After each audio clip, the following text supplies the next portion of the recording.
Et voici maintenant une belle histoire, celle du café de la mairie de Frévin-Capelle, près d'Arras. Autrefois, c'était un haut lieu de la commune, surtout avec sa patronne Stéphanie. Mais il y a 2 ans, Stéphanie est décédée à l'âge de 91 ans et le café a fermé. Il rouvre aujourd'hui grâce à la volonté de la mairie. Gonzague Vandame et Claudine Crène.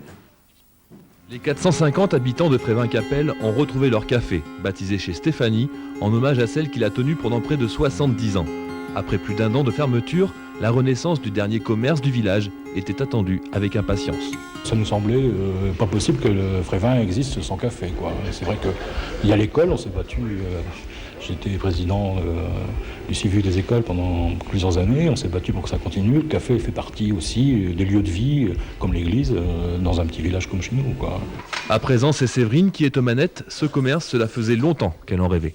Tout ça, je l'aurais même pas fait. J'aurais abandonné tout de suite. Déjà, tout était à refaire. Il y avait plus, fallait laisser que les murs, mais tous les travaux étaient à refaire. Il n'y avait plus rien qui était bon, quoi. Tout était à refaire, quoi. Tout. C'est la mairie qui a racheté les murs et la licence, Séverine n'ayant qu'à s'acquitter d'un loyer et aménager l'intérieur.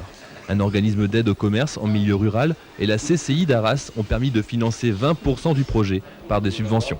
La commune a fait un prêt de 600 000 francs qui va être remboursé en grande partie par la location de l'immeuble pour 30 000 francs par an. Donc si on compare par rapport à l'ouverture d'un commerce, la création d'un emploi, pour environ 15 000 francs par an, à mon avis, c'est négligeable. Au niveau de la commune, c'est presque le prix d'un contrat CES, donc c'est une opération intéressante pour la commune. Une opération d'autant plus intéressante qu'il ne s'agit pas d'un simple café. Dépôt de presse, relais d'une banque, de la Poste et de France Télécom, Séverine va rapidement étoffer sa palette de services.